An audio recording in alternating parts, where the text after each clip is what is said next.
안녕하세요. 남아주께로 8월 11일 큐티 가이드입니다. 오늘 함께 오신 말씀은 로마서 3장 9절에서 20절의 말씀입니다. 바울은 1절에서 유대인의 나음이 무엇이며? 라는 물음에 단호히 대답합니다. 구약이 메시아를 기다리는 하나님의 백성들을 준비시키지 못한다며 가치가 별로 없는 것처럼 구약은 백성들이 인류 가운데 행하시는 하나님의 역사, 특히 유대인의 역사를 더욱 잘 이해할 수 있도록 준비시켜왔다. 그렇기 때문에 바울의 대답은 단호합니다. 유대인이나 헬라인이나 모두 죄 아래 있다.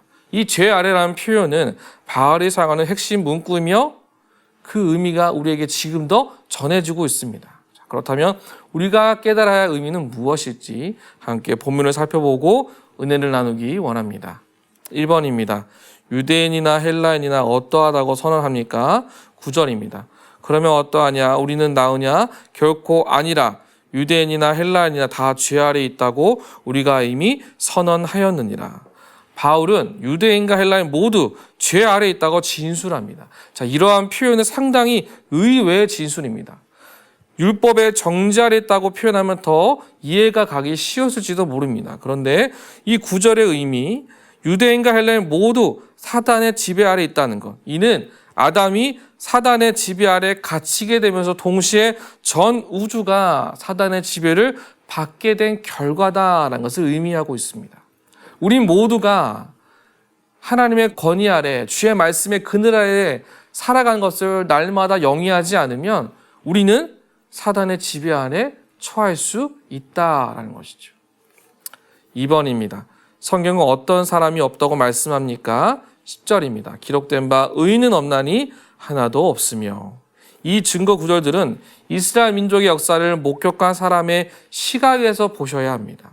선지자들의 끊임없는 경고를 무시했던 이스라엘 백성들이 망명 생활을 하게 된 것이 어찌 보면 이들이 가지고 있는 죄된 모습의 결과가 연속적으로 반응하고 있다는 것을 우리가 성경을 통해 보게 됩니다.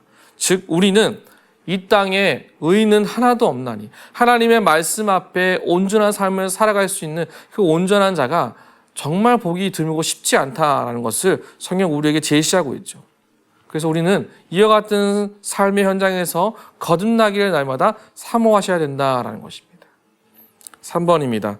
율법이 율법 아래에 있는 자들에게 말하는 바는 어떤 목적입니까? 19절입니다.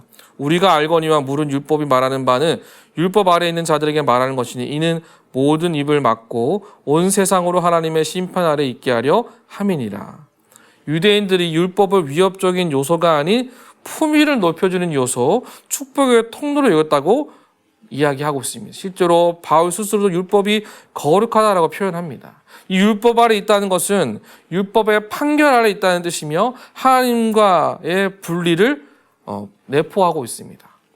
그렇다고 해서 바울이 율법 자체를 사악한 것으로 보지 않습니다. 대신 그는 율법의 죄를 판단하며 동시에 의로움을 지지할 수 있는 도구가 된다라는 것이죠. 즉 율법은 우리를 온전한 사업으로 세워줄 수 있는 지지대와 같다라는 겁니다. 나를 갇히게 하는 것이 아니라 나로 하여금 단단하게 세워줄 수 있는 토대가 된다라는 것이죠. 4번입니다. 입과 행동으로 실수 없이 죄를 짓는 모습은 어떠한지 묵상해 봅시다. 바울은 인간이 사탄의 지배 아래 있으며 흑암의 권세 아래 잡혀 있다고 묘사합니다. 이와 같은 모습이 우리 안에 어떤 모습을 보여줄까요? 관계 속에 어려움을 줄 것이고 참된 안식 가운데 서지 못하게 만들어버린다는 것입니다. 무엇 때문에요? 우리의 입과 행동이 우리 스스로를 고립시키고 온전한 모습으로 서지 못하게 스스로가 그 안에 갇히게 된다는 것이죠.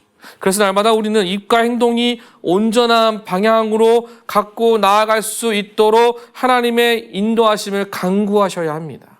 내 입술이, 내 눈이, 내 생각이 하나님의 생각대로 열려지기를, 막고 틀어져서 세상 속에 얽매이는 것이 아니라 더 나은 방향으로 나아갈 수 있는 능력을 간구하는 은혜가 있기를 축복합니다. 마지막 5번입니다. 하나님 앞에 의인은 없지만 나는 예수 그리스도의 보혈로 의롭다함을 받았습니다. 나를 구원하신 예수님의 사랑과 그 사랑을 어떻게 감사로 나타낼지 생각해보고 실천합시다. 하나님 앞에 의롭다 하심을 얻는 것은 도덕적인 질서를 지키는 것만으로 이루어지지 않습니다. 율법이 주는 역할, 억압이 아니라 죄를 깨달아 아는 것, 그래서 더 이상 죄 아래 살지 않도록 만드는 지혜를 율법이 우리에게 주고 있음을 성경을 통해 봄으로써 우리는 깨달으셔야 합니다. 이 아침에 우리에게 주는 이 말씀을 통하여 날마다 세움받고 은혜를 승리하는 저와 여러분 모두가 되시기를 주님의 이름으로 축복합니다.